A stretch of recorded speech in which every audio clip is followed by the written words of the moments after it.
Imagine for a moment that you knew with absolute certainty that the next meal you ordered was going to be the very last thing you ever tasted on this earth. If the choice was entirely yours, what would you choose? Would you go for the ultimate comfort food? Perhaps a childhood favorite prepared exactly the way your mother used to make it? Or would you seize the opportunity to order something incredibly rare, lavish, and expensive simply because you could? For most of us, this is nothing more than a bizarre hypothetical game we play with friends over dinner. But for individuals residing on death row, this hypothetical becomes a stark, final reality. The tradition of the last meal is surprisingly ancient, stretching back to historical customs where offering a condemned person food was believed to appease their spirit, ensuring they wouldn't return to haunt the executioner. In modern times, the practice has morphed into a complex bureaucratic ritual with strict budget limits, local regulations, and occasionally deeply strange requests. If you're looking for some ideas, or if you're just fascinated by the intersection of true crime and culinary choices, you have come to the right place. Today, we are going to dive deep into the archives of history to examine the most elaborate, bizarre, and telling final meals requested by some of the world's most infamous criminals. Before we unlock the kitchen doors of death row, please take a moment to subscribe to the channel. We'd also appreciate it if you left a comment letting us know what other historical or true crime topics you'd like us to explore in future videos. Now, let us begin our journey into the final menus of the condemned. We begin with the execution of John Wayne Gacy, one of the most deeply unsettling figures in modern criminal history. If you are someone who suffers from choleraphobia or a fear of clowns, you might want to skip ahead, because Gacy's public persona was defined by his volunteer work at children's hospitals and neighborhood block parties, where he performed under the aliases Pogo the Clown and Patches the Clown. But behind the painted smile and colorful makeup lay a predator who targeted young men and boys in the Chicago area during the 1970s.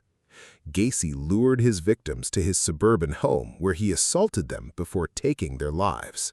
In December 1978, police finally searched his property, uncovering the remains of 29 individuals buried in the crawl space beneath his house, with others discovered in nearby waterways. Gacy was convicted of 33 murders and spent over a decade on death row at Menard Correctional Center, where he spent a vast portion of his time creating paintings, many of which featured clowns or historical figures. When his execution by lethal injection was scheduled at Stateville Correctional Center, Gacy did not hold back on his final food request. He ordered a massive feast: 12 deep-fried shrimp, a large bucket of French fries, a pound of fresh strawberries, and a bucket of Kentucky Fried Chicken prepared using the original recipe. What makes this choice particularly fascinating is Gacy's personal history. Before his arrest, Gacy had actually managed 3 different KFC restaurants in Waterloo, Iowa. He was known to be incredibly proud of his work in the fast food industry. Even in his final hours, faced with the ultimate consequence of his actions, Gacy chose to remain loyal to the brand he once represented. On July 8, 1999, the state of Florida executed Allen Lee Davis, a man whose crimes and subsequent execution would alter the course of the state's judicial history. In May 1982, Davis committed a brutal 3 homicide in Jacksonville, taking the lives of Nancy Weiler, who was pregnant at the time, and her 2 young daughters, 10-year-old Christina and 5-year-old Catherine. Davis was captured, tried, and sentenced to death. He spent nearly 20 years on death row at Florida State Prison, during which time his weight climbed to over 350 pounds, earning him the nickname Tiny. When his date with the electric chair arrived, Davis requested a final meal that matched his formidable appetite. His menu was heavily focused on seafood.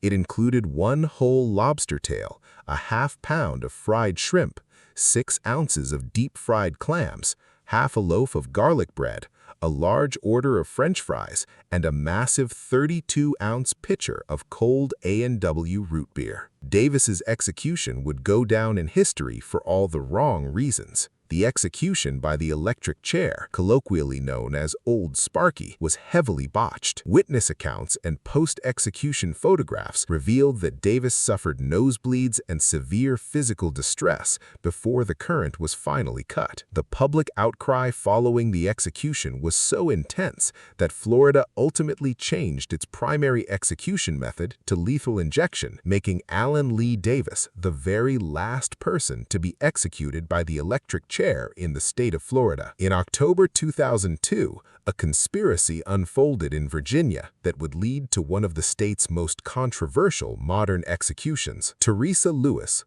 a woman with a reported IQ near the threshold of intellectual disability, concocted a plot to murder her husband, Julian Clifton Lewis, and her stepson, Charles J. Lewis. Her motive was straightforward. She wanted to cash in on a $250,000 military life insurance policy. To carry out the crime, she recruited two accomplices, Matthew Jesse Schallenberger and Rodney Lamont Fuller, whom she met at a local Walmart. In the early morning of October 30th, Lewis left the door to her family's trailer unlocked, allowing the hired gunman to enter and open fire on her sleeping family. While her stepson died instantly, her husband survived long enough to speak to arriving sheriff's deputies, gasping that her wife knew exactly who had shot him. Lewis pleaded guilty in hopes of avoiding the death penalty, but her judge sentenced her to death, labeling her the mastermind of the plot. She spent her final years at the Fluvanna Correctional Center for Women in Troy, Virginia. Despite numerous appeals about her mental capacity and petitions for clemency, her sentence was carried out by lethal injection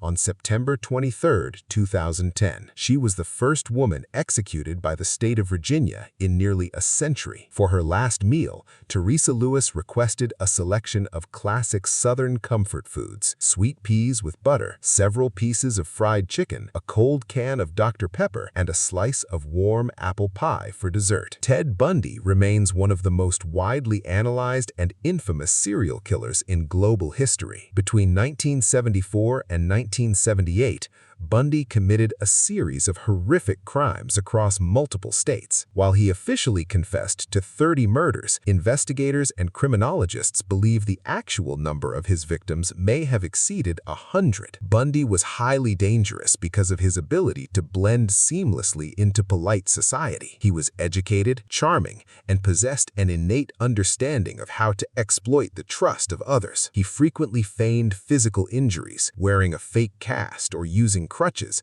to ask unsuspecting women for assistance with his vehicle before abducting them. Bundy was captured twice in the mid-1970s, but managed to escape custody both times, continuing his crime spree in Florida before being arrested for the final time in 1978. Bundy was sentenced to death in 1980 after nearly a decade of appeals, during which he repeatedly attempted to bargain information for more time. His execution date was set on January 24, 1989, at Florida State Prison. Perhaps knowing that his attempts at manipulation had finally run out, Bundy declined to select a custom last meal. According to Florida prison protocol, when a condemned inmate refuses to make a request, they are served the standard institutional final meal. This plate consisted of a medium-rare steak, eggs prepared over easy, hash browns, several slices of toast with butter and jelly, a glass of fresh milk, and a glass of juice.